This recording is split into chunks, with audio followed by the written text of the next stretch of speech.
어제 전에 다들 편히 쓰셨나요? 네. 오늘 제가 8.15 독트린 나온 이후에 우리 민주평통 자문위회의 업무가 어떻게 달라지는지 8.15 독트린의 전과 8.15 이후에 민주평통의 달라진 모습을 어떻게 보일 것인지 이런 데 대해서 제가 말씀드리겠습니다. 네. 우선 지난 한 해 동안 우리 민주지역 평통의 업무에 대해서 제가 간단히 보고드리겠습니다. 총 업무는 5개 캐터고리로 나누는데요. 첫 번째 업무가 북한 인권 개선 및 통일 대북 정책 제고입니다. 자기 지역협의회에 대한 활동이 나올 때마다 지역협의회 분들은 열렬한 박수로서 호응해 주시길 바랍니다. 고맙습니다. 자, 먼저 필라델피아하고 애틀란타 지역협의회 업무에 대해서 말씀드리겠습니다. 북한 인권 하면 항상 저한테 와서 교회 회장님들이 말씀하시는데 인권 나오면 애틀란타, 필라델피아, 시카고 이 지역 세 지역 교회가 가장 앞장에 서 있다라고 저한테 계속 말씀하십니다. 정말 제가 업무 보고를 받을 때마다 많은 점을 강조하는데요. 이 여러분들이 PPT에 보시는 것처럼 필라델피아, 애틀란타 이런 지역 교회에서 북한 인권 평화 통일 강연회를 정말 많이 하시겠습니다. 또 지금 보시는 사진이 시카고 협의회인데요. 시카고 협의회에서는 단순한 북한 인권 상황을 알리는 것에 그치는 것이 아니라 북한 인권 개선을 어떻게 할 것이냐 이렇게 업무 미션을 놓고 구체적으로 방안을 도출해내는 이런 이제 세미나도 했고 여기에 기초해서 아직 말씀하신 것처럼 시카고 협의회에서는 현실적으로 시카고 주에서 북한 인권 지지 이런 교회도 만들어내는 이런 업무 성과를 만들어냈습니다. 두 번째로는 탈북민 정착 지원에 대해서 간단히 말씀드리겠습니다. 탈북민 정착 지원에서는 지금 달라스, 덴버, 그 다음에 워싱턴 이 지역협의회가 좀 잘하고 있지 않느냐 이렇게 생각됩니다. 특히 달라스 지역협의회에서는 달라스 어디 계시죠? 제가 달라스 협의회 회장님을 만나서 여러 번 이야기를 했는데 달라스 지역협의회 활동의 특징은 뭐냐면 가만히 있지 않고 지역에 있는 탈북민들을 찾아내서 뭘 도와줄까라고 물어보고 그분들이 도움을 이제 듣고 도와주는 것입니다. 혹시 우리 지역협의회에 가난에 이런 분들이 없을까라고 찾아서 이제 그분들에게 정말 필요한 이런 강조도 주셨는데 제가 어제도 얘기했고 그제도 얘기했고 달라스 협의회에 대해서 제가 많이 얘기했고 또 덴버 협의회에서는 제가 보니까 일단 탈북민들이 미국 정착 이후의 삶에 대해서 잘 들어주십니다. 어떻게 미국이라는 데가 한국인들도 와서 정착하기 힘든데 북에서 온 사람이 미국에 가서 어떻게 정착하느냐 이런 걸 잘 도와주시고 워싱턴 협의회는 어떻게 하는가 제가 들여다보니까 탈북민들과 어울리는 행사를 많이 합니다. 노래, 강연, 또 저렇게 체육대회. 그래서 여러분 탈북민들을 어떻게 도와주느냐를 하면은 정답이 어디 있을 수가 없습니다. 각양 협의회에서 자기 협의의 특성에 맞게 탈북민들을 도와주시면 되는데 가장 중요한 것은 바로 그들에 대해서 여러분들이 관심을 가지고 있다는 걸 보여주는 것이 가장 중요하다. 이렇게 제가 생각합니다. 세 번째로서는 통일 미래 육성에 대해서 좀 말씀드리겠는데 제가 보니까 보스턴 협의하고 샌프란시스코 협의에서는 정말 문제를 아주 잘 정했다고 생각했습니다. 제가 어제 보스턴 협의 회장님을 만나서 왜 보스턴 협의에서는 청소년 통일 미래 육성을 기본으로 하십니까? 라고 물어보니까 협의 회장님이 보스턴에는 대학이 많습니다. 그래서 학생들이 많이 오기 때문에 우리 보스턴에서는 통일 미래 육성에 중심을 둡니다. 제가 또 샌프란시스코 협의회장님을 만났어요. 왜 샌프란시스코에서는 청소년 골든벨을 중시합니까? 하니까 샌프란시스코 협의회장님은 샌프란시스코 협의회 평균 연령이 45세 미만이라고 합니다. 맞습니까? 샌프란시스코? 네. 정말 모든 지역협의회 분들이 이렇게 자기 협의회 특성에 잘 맞게 하고 있고 또 지금 거기에 와 있는 미국 참전 용사들과 정상적으로 네트워킹을 아주 잘하고 우리 대한민국이 정말 그분들의 바친 그런 희생에 대해서 영원히 잊지 않고 있다는 걸 정말 계속 그분들에게 알리고 지역 주민들에게 알리는 이런 행사들을 많이 하시더라고요. 정말 대단하십니다. 그 다음에 밴쿠버에서도 한국 참전의 천전영사의 날, 그걸 꼭꼭 잊지 않고 잘하고 계시는데, 다른 지역협의회에서도 물론 다 하시겠지만은 이런 하와이나 밴쿠버 이런 협의회 활동을 뽑아서 적어도 1년에 한두 번씩은 꼭 한국전 참전영사들을 찾아도 가고 그들을 만나서 위로도 해주고 또 여러 가지 권하시고 이런 행사들을 좀 많이 해주셨으면 좋겠습니다. 뉴욕, 또 휴스턴, 여기서도 지금 한미동맹 강화 위한 이런 활동들을 이제 많이 하고 있는데, 정말 뉴욕과 휴스턴에서도 앞으로 현재 있는 참전영사들과의 끈끈한 그런 유대감을 더욱 강화해 주시길 바랍니다. 마지막으로 지역 주민과 함께하는 통일문화 행사입니다. 이제 제가 뒤에서도 이야기했지만 지금 8.2 독트린 이후에 우리 민주평통의 활동에서 가장 중심 분야로 우리가 옮겨가야 할 부분이 바로 이 점입니다. 지역 주민과 우리가 적극적으로 소통하고 그들에게 우리 대한민국의 통일 비전과 정책에 대해서 알려야 합니다. 그래서 이거에 대해서 지금 LA와 남미 서부에서 지금 잘하고 있는데요. 그것은 일반적으로 우리가 다가가서 대한민국은 이런 나라냐라고 알리면 미국 사람들이 잘 귀도 기울이지 않고 남미에서도 기울이지 않겠죠. 그런데 저렇게 퍼레이드도 하고 마라톤, 태권도 이렇게 문화 행사를 통해서 우리 대한민국을 잘 알리는 이런 아주 협의 행사를 정말 잘하고 있습니다. 특히 마이애미나 토론토 이런 데서도 여러 가지 평화통을 위한 태권도, 그 다음에 현지 청소년과 하는 태권도 배우기, 태권도를 통해서 우리 국격과 우리 민족의 육성을 알리는 이런 행사들을 정말 잘하고 있습니다. 중미, 카리브, 또 쿠바, 한인회에서도 잘하고 있는데요. 우리가 올해 쿠바와 수교를 했습니다. 수교를 했기 때문에 앞으로 중미, 카리브도 그렇고 쿠바는 정말 이제부터 새로 개척해야 되는 것인데, 우리 중미, 카리브와 쿠바에서도 앞으로 우리 민주평통이 앞장서서 이런 한인 후손들과 지역과의 우리가 소통하고 그런 만들어 나가는 그런 걸 많이 했으면 감사했습니다. 이제부터는 8.2 독트린 이후에 우리 민주평통에 어떤 활동을 해야 되는가를 제가 말씀드리겠습니다. 가장 중요한 것은 오늘 우리 김관영 수석께서도 말씀하셨고 아까 강일환 부부장도 말씀하셨지만은 8.15 독트린이 해외에 계시는 민주평통 자문위원들에게 어떤 특성이 있고 어떤 일을 해야 되는가를 우리가 잘 아는 것이 중요합니다.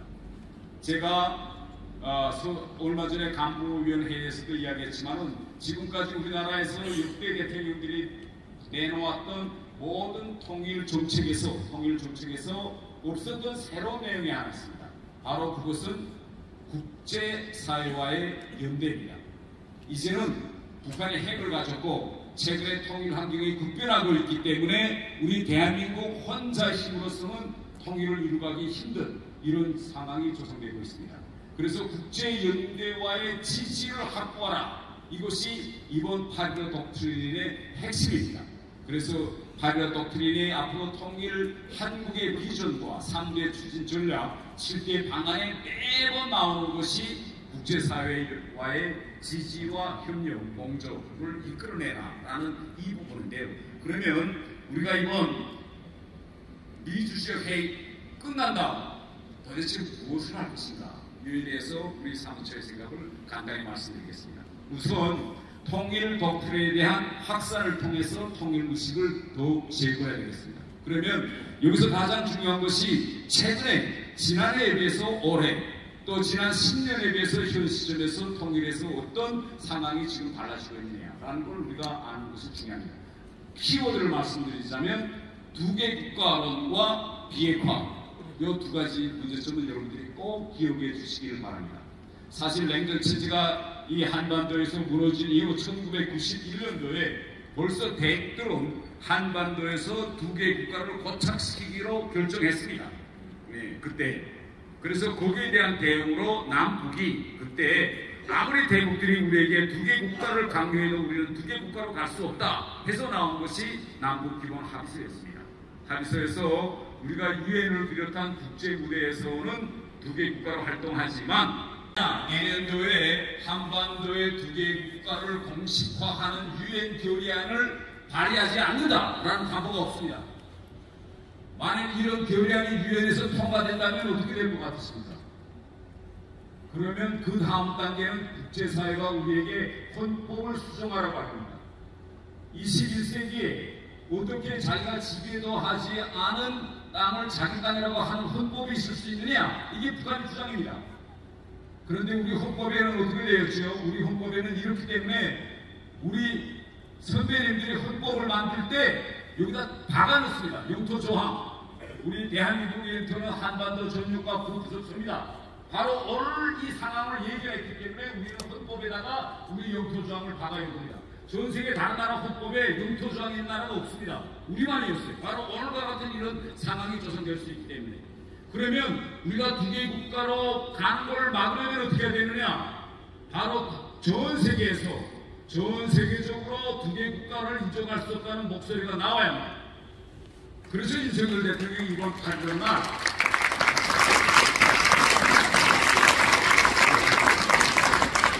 사태가 심각하게 흘러가기 때문에 윤석열 대통령이 8월 날 자유통일 8.15 독트린을 내는 겁니다. 우리는 끝까지 자유통일로 가겠다. 왜? 우리까지 침묵을 지키면 두 개 국가가 고착됩니다. 그러면 다음 단계에서 아마 헌법을 바꾸라고 할게요. 그렇기 때문에 지금 상황이 심각하게 돌아간다. 아까 우리 수석 부장님께서 말씀하셨습니다. 지금 북한은 우리 영토인데 임시적으로 반국가단체가 불법 지배하고 있는 지역입니다. 이걸 우리가 끝까지 주장해야, 물론 우리가 평화통일을 계속 추진해야 되지만 역사는 알 수가 없죠. 북한에서 어떤 일이 일어났을지, 북한에서 만약 국변 사태가 일어나고 북한 주민들이 대한민국을 향해서 제발 도와주세요 라고 할 때 우리는 도와줄 준비를 해야 되는데, 만일 국제적으로 두 개 국가로 인정된다면 우리가 휴전선을 넘는 순간에 우리는 침략행위가 됩니다. 심각합니다, 여러분. 그래서 8.15 통일 독트린 학산이나 통일의식 제고에서 이거 두 개 국가로 가는 이 흐름을 어떻게 멈춰 세울까? 이에 대해서 여러분들이 곰곰이 논의해야 됩니다. 다음은 비핵화입니다. 원래 지금 전 세계적으로 NPT 핵 확산 방지 체제는 5개 나라가 만들었습니다. 미, 영, 미국, 영국, 프랑스, 소련, 이전 소련, 러시아, 중국. 그런데 이 5개 국가가 지금까지 이 5개 외에 그 어떤 핵 국가도 인정하지 않았습니다. 인도, 파키스탄, 이스라엘이 핵을 가지고 있지만 공식적으로 인정해 주긴 적이 없었어요. 그래서 다른 나라들의 핵을 가지고 있는 건 국제적으로 인정받지 못한 핵이었습니다. 그런데 지금 북한 핵에 대해서만은 러시아 푸틴이 인정해 줄 기미를 보이고 있습니다. 5개 상임이사국 중에서 한 나라만 이거 인정을 하게 될 것입니다.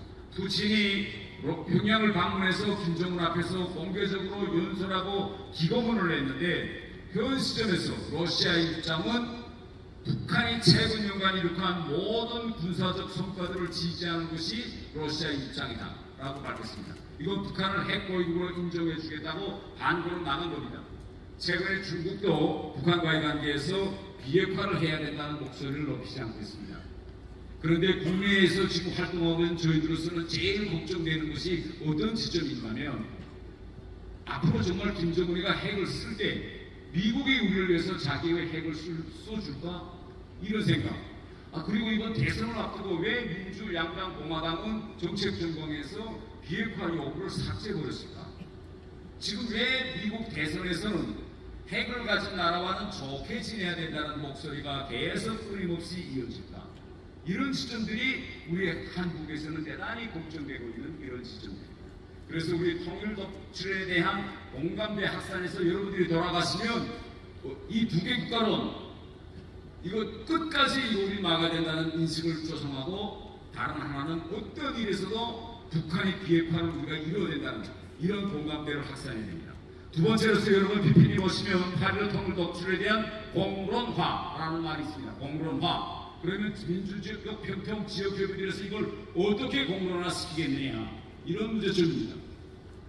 지난 1월날 미주 지역 이번 협의회에 참가하고 있는 자문위원들 중에서 청년들만 도리버 호텔에 모여서 이 공론화를 어떻게 할 것이냐, 청년들끼리 모여댔어요.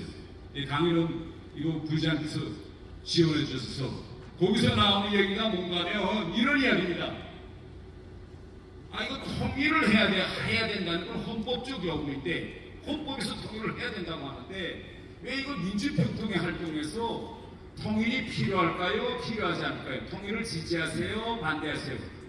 이렇게 통일이 필요하나 필요하지 않나 이런 찬반 토론을 자꾸 민주평통에서 하는 거는 결국은 헌법의 그 민평화 통일 정책이 좋은 거냐 나쁜 거냐, 헌법이 좋은 거냐 나쁜 거냐를 가지고 찬반 토론하는 거랑 같다. 이렇게 이러지 말고 앞으로 민주평통에서 통일 공론화 과정에서는 우제 설정도 어떻게 하면 통일을 할 것이냐, 이번 대통령이 8.15 독출에서 북한 주민들에 대한 정보 접근권을 확보하고 강화하라고 했는데, 그러면 우리 지역협의회에서는 북한 주민들에 대한 정보 접근권을 확대하기 위해서는 뭘 할까, 이런 미션을 놓고 좀 여러분들이 좀 이제부터 세미나 사진전시의 강연의 방향을 이 방향으로 좀 돌려주세요. 그렇지 않고 지금처럼 찬반을 넣고 지지율이 왜 그러냐, 또 뭐 통일이 되면 경제적 편익이 어떻게 생기냐, 이런 주제를 놓고 통일이 되면 정말 경제적 편익이 크다 라거나 그게 아니야 저 거지 같은 북한 사람들 매년 어쩔 건데, 이렇게 찬반 논의를 하면 결국은 어떻게 됩니까? 통일을 위해서 국론을 결집해야 되는데 또 국론이 갈라질 겁니다. 자, 다음은 북한 인권 문제에 대한 국제사회에 대한 공감대 확산입니다. 이게 다 지금 나와 있어요. 앞으로 강연회, 사진전, 세미나 등 북한 인권 실상을 알리는 활동을 적극 추진하자, 이런 내용인데, 지금까지는 여기까지 정말 잘 됐습니다. 이제 아까 제가 업무보고에서 내었지만 많은 지역 협의회들에서 강연회, 세미나, 톡쇼 여러 가지 잘했습니다. 이제 8.15 독트린이 나온 다음 단계에서 우리가 해야 될 거는 이제는 액션을 좀 해야 됩니다. 이제부터 어떤 액션을 할까? 여러 가지, 그건 뭐 지역 협의회마다 여러 가지 액션들이 많을 것입니다. 제가 한 가지 사례를 좀 이야기할게요. 제가 인권 문제와 관련해서 강연에 가보면 많은 분들이 이야기합니다. 아니, 북한이 저렇게 또 고치고 있는데 과연 우리가 할 일이 있을까요? 우리들이 모여서 세미나하고 북한 인권 개선해야 된다고 얘기하고 탈북민들이 이야기하는 인권 실상 증언 듣는 거 오케이. 그러면 써고 그럼 우린 뭐 할 건데요? 우리한테 뭘 해야 되는지 미션을 주십시오 라는 얘기를 많이 합니다. 그러면 여기 앉아 계시는 여러분들이 정말 북한 인권 개선을 위해 할 일이 있을까 없을까, 이런 문제점들을 놓고 지역협의회들에서 좀 얘기해 주셨으면 좋겠습니다. 한 가지 예를 들자면 지난해 10월부터 12월 사이에 중국에 코로나 때 잡혀있던 탈북민 2,000명이 감옥에 있었습니다. 여러 개 감옥에. 그런데 북한이 국경을 열면서 중국이 이제 좀 제발 불편하니 이 2,000명 탈북민을 빨리 받아. 그래서 10월 달에 1차적으로 500명을 보내게 되었습니다. 그 다음에 2차적으로 또 500명. 그래서 연말까지 2,000명을 다 보낸다. 그래서 이걸 어떻게 강제 북송을 어떻게 막을 것이냐. 그 북송 위기에 처한 가족들이 와서 국회에서 울며 불며 난리를 쳤어요. 이거 좀 제발 도와주세요. 어떻게 하면 제 아들, 제 형님, 제 딸 이거 당장 올려가게 돼 있는데, 그래서 제가 그분들을 데리고 결국 우리가 허수할 것은 미래밖에 없습니다. 왜? 그러면 여러분들은 이렇게 이야기할 겁니다. 그럼 우리 정부는 뭐하고 있나? 우리 한덕수 국무총리께서 항저 아시아 게임 때 시진핑을 찾아가서 시진핑한테 간절히 호소했습니다. 제발 중국이 그 불쌍한 2,000명 그걸 북한으로 보내지 말고 대한민국으로 보내라. 만일 남북 간의 그 치열한 문제이기 때문에 한국으로 보내기, 그러면 삼국으로라도 좀 추방시켜 주세요. 그러면 우리가 가서 내려오겠으니, 그렇게 간절히 요구했음에도 불구하고 시진핑은 아무런 대꾸도 안 했습니다. 그러면 이런 경우 중국이 강제 북송을 중단하려면 유엔의 압박을 봐야 됩니다. 유엔이 어떤 수단이 있느냐? 유엔은 12월 달이면 각종 결의안들을 유엔 총회에서 만듭니다. 그 결의안에 중국이 강제 북송을 중단해라라는 문구가 들어가야 중국이 주춤할 겁니다. 그래서 강제 북송 중단 문구를 내자라고 그 피해자 가족들을 다 데리고 제가 미국에 달려갔어요. 달려가서 미국 사람들하고 협상해 보니 미국이 하는 얘기가 그겁니다. 미국이 외교적인 그런 과제가 너무 많기 때문에 강제 북송하는 걸 중국과의 대화에서는 공개적으로 미국이 요구하겠지만 유엔 결의에다가 중국의 강제 북송을 그만두라는 걸 넣는 거는 대단히 좀 여러 가지 외교적 사항으로 거론되는 점이 있습니다. 이렇게 제가 유엔에 다녀갔습니다. 유엔 사무부총장 대리 국장을 만나서 무조건 이 조항을 넣자. 라고 이야기하니까 그분이 하는 얘기가 뭐냐, 뉴욕에 있는 유엔은 Constructive Engagement, 유엔을 만들 때부터 여기에서는 세계 평화를 위해서 건설적인 협의를 하는 것인데 중국이라는 나라를 네이밍하는 건 대단히 힘들다. 그러니까 못하겠다는 거죠. 그래서 다시 또 워싱턴으로 왔습니다. 이 방법이 없을까? 그래서 백악관 앞에서 피켓 들고 시위해보고, 그 다음 또 유엔총회 아침 출근길에 각 나라 대표들이 출근한 출근길에서도 데모해보고, 피켓 다 들고 가족들이 울면서. 그런데 몇 명이나 되는 것 같을까요? 12명밖에 못 되는 것 같습니다. 이렇게 되면 이거 안 됩니다. 그나마 이렇게 우리가 머무르지 때문에 지난해 12월 유엔총회 결의안에 불가능한 것처럼 보였지만 결국은 마지막에 제3국에 의한 강제 북송을 그만둬야 된다라는 한 문구가 들어갔습니다.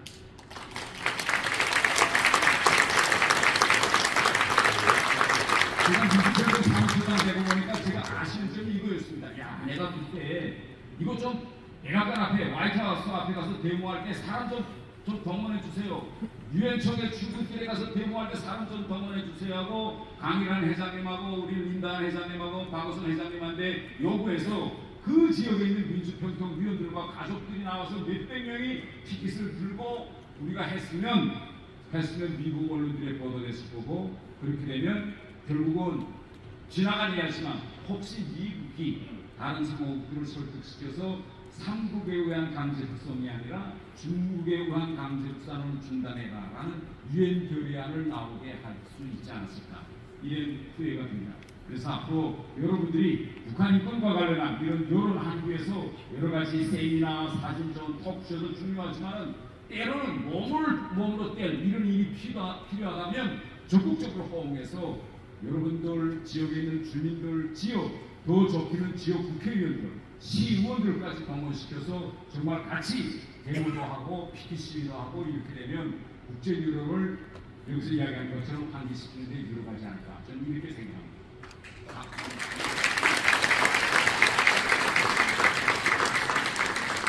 다음은 국제사회 통일 지지 기반 마련입니다. 아까도 이야기했지만 지금 한반도에서 핵과 관련한 상황이 심각하게 돌아가고 있습니다. 김정은은 우크라이나 전쟁을 계기로 러시아에 지금 포탄과 로켓발을 팔아먹고 거기서 또 군사기술을 받아들여서 정찰 위성도 쏘고 미사일도 맹신하고 지금 핵에서는 지금 점점 날로 보도가 되고 있습니다.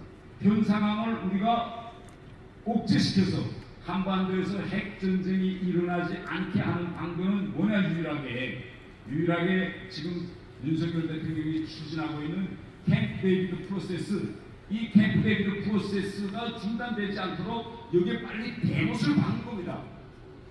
미국이나 또 다른 나라들에서는 정권이 바뀌고 있다 하면 행정부가 자기의 대북 정책을 바꿀 수 있습니다.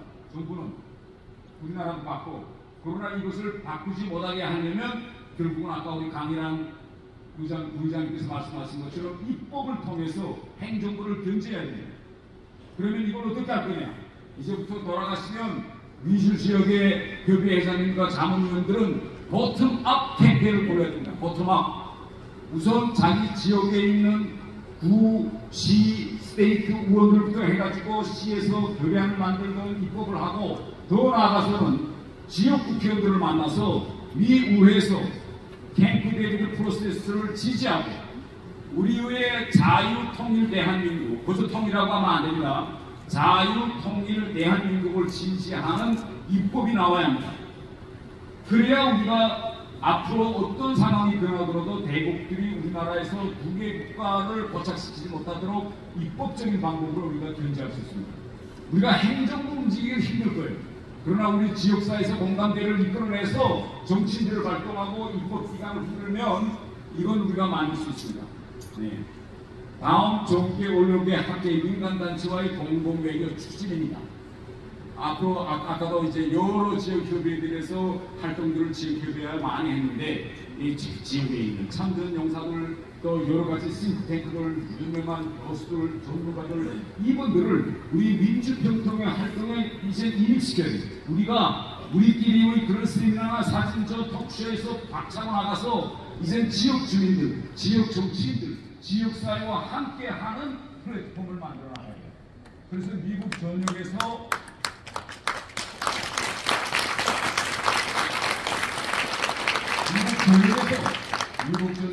자유통일 대한민국을 지지하는 이런 목소리가 밑으로부터 올려나와서 그것이 캐피털 힐에 꼭 도착해서 이것이 입국과정으로 이루어지도록 여러분들이 꼭 도와주시길 바랍니다.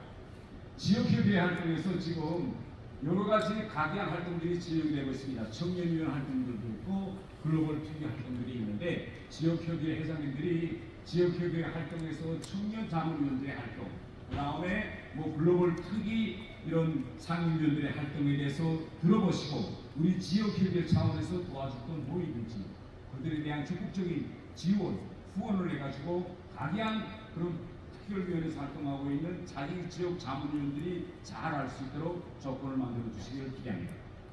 마지막으로 탈북민 문제입니다. 아까 델라스와 그 다음에 워싱턴, 그 다음에 이제 밴쿠버 이런 데서 많은 분들이 잘 알고 계시는데 여러분 아시겠지만은 미국과 캐나다, 그 다음에 남미에 특히 캐나다나 미국에 탈북민들이 많이 가서 있습니다.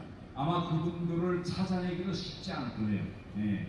그럼에도 불구하고 지역에 있는 탈북민들이 어떤 고충으로 또 그들이 어떤 삶을 살고 있는지 적어도 그분들을 우리 민주평통의 행사 이런 데 데려다가 그분들의 얘기도 들어보고 또 도와줄 내용이 있으면 도와주고 그래서 결국은 캐나다나 미국으로 가 있는 우리 탈북민들이 거기서 사회감을 느끼지 않고 지역사회에 잘 정착하고 더 나아가서는 그런 지역의 주류인으로 성장할 수 있도록 여러분들이 적극 도와주시기를 간절히 부탁드립니다. 그래서 다음번에 우리가 이렇게 만날 때는 좀 더 달라진 민주평통 민주주의 협의회의 그 모습을 꼭 보게 되시기를 기대합니다. 감사합니다.